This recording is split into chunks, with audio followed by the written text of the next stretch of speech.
Hello again my guys, ndabashuje abantu bari mu bice bitandukanye.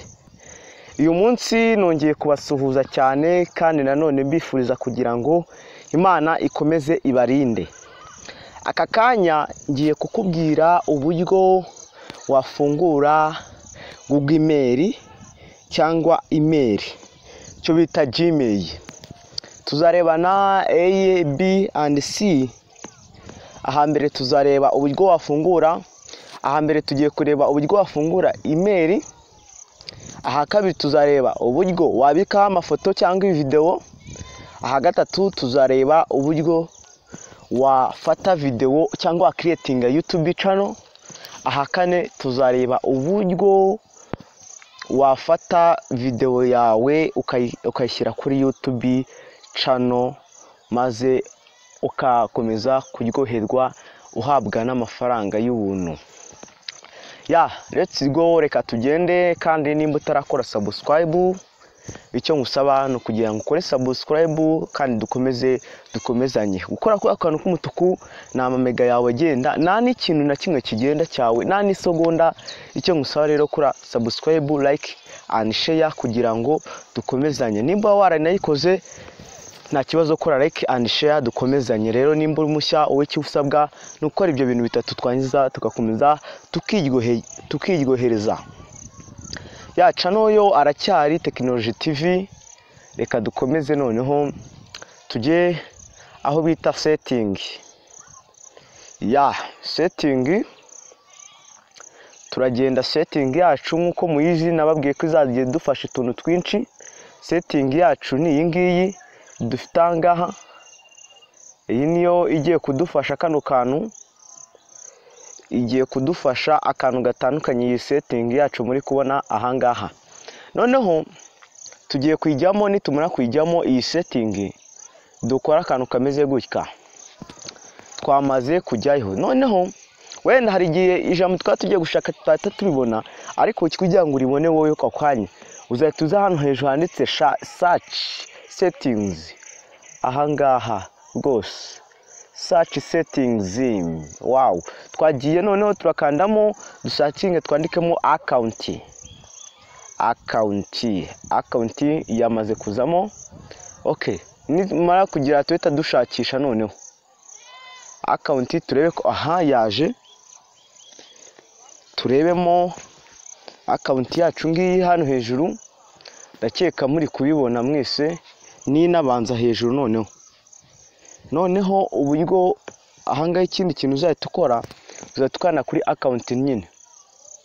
Okay, ugeze ahangaha wenda iyi ngiyi iriho nakoze nyine, ndimo ndabashyiraho amavideo ya Bubakari Mwisige Gmail akadomo ibyo bintu byose.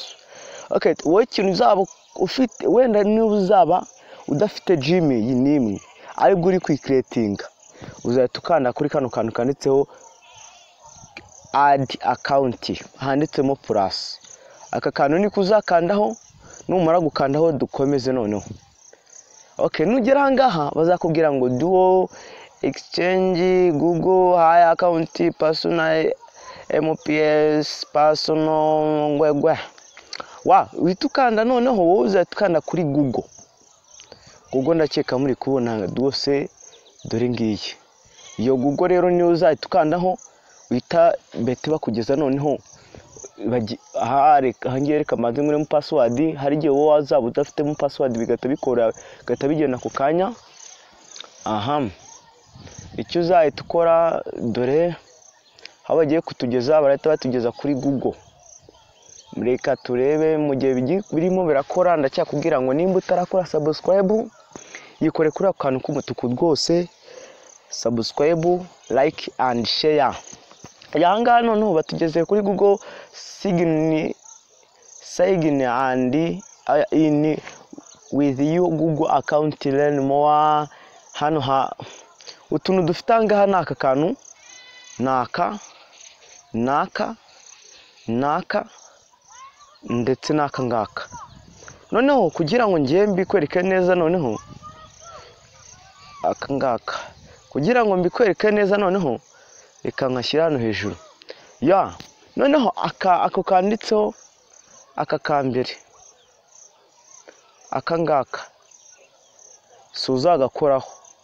Aka ka kabiri ushobora kuzaba udafite Google, nako si uzagakoraho. N'aka ka gatatu si uzagakoraho. Uri kubibona? Noneho wowe icyo uzakora, uzahita uzakora kano kantu. Noneho aka kantu kanditseho create account. Wow.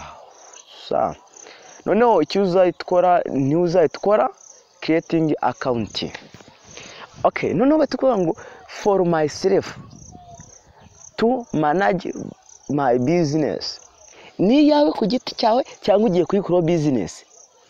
Wenda ngewe kwa kari business ari business ndetama ka kabiri, ariko nizabu ari ibintu bisanzwe gusa washyitamo ya mbere, ariko ikiza nuko wahitamo aka ka kabiri kanditseho to manage my business. Uzahita ukandaho. Noneho numara gukandaho, dore aho bazahita bakugeze ahangaha handitse first name last name. Ahambere kanandikemo wenda Mwesigye,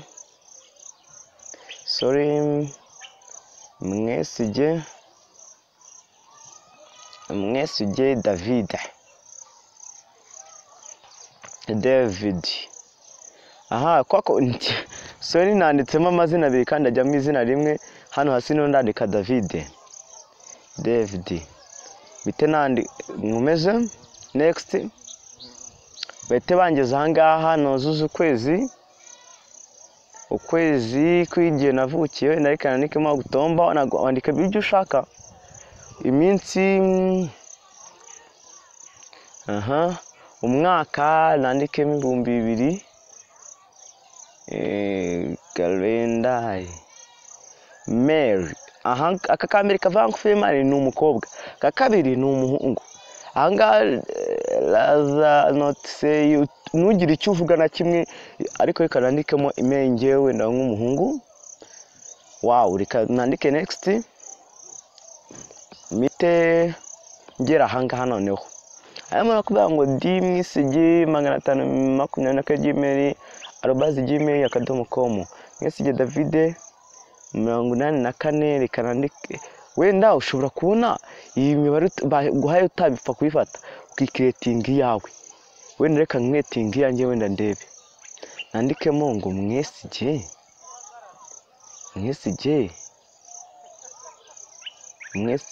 David. Nandikemo Mwesigye Mwesigye.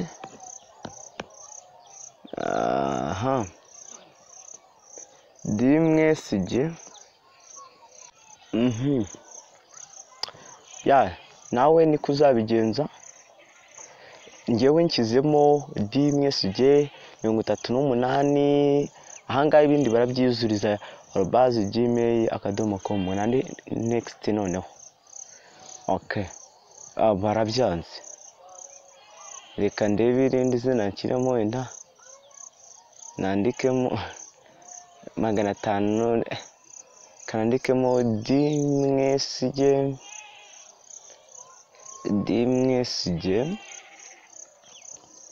Nandikemo wenda 20. Nkomeze nandike next. Ndebe kandebe aho wabyemeye. Wow. Noneho okay, ahangaha ahangaha ngiye gushyiramo password. Noneho password niyo ngiye gushyiramo. Password niyo ngiye gushyiramo ahangaha.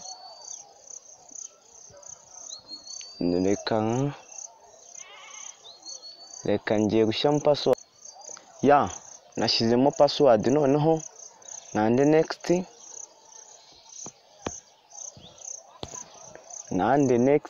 Ya, ahangaha bazahita banyaka noneho nimero yanjye, igihugu mereremo mu Rwanda n'ubundi. Reka nandikemo 0788. Uzatushyamo nimero ya telefone nawe 0788 2 3 17 15 8 next. Aha, ngiyi panuza yacu, and next naho ahangaha bakubwira amabwiriza yose yagengayo, wandike agree. Okay, numara gukanda agree bazata kugeza ahameze.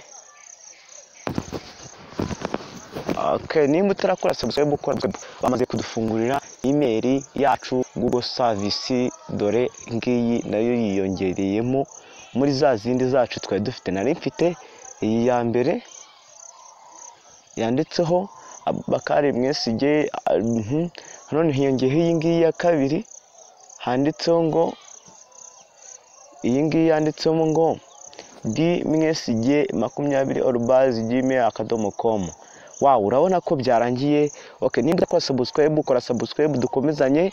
Ubutaha nzaza nkubwira noneho uburyo uri bufate amafoto yawe ukashyira kuri Gmail yawe. Let's go, reka tugende tuzasubira ubutaha cyane.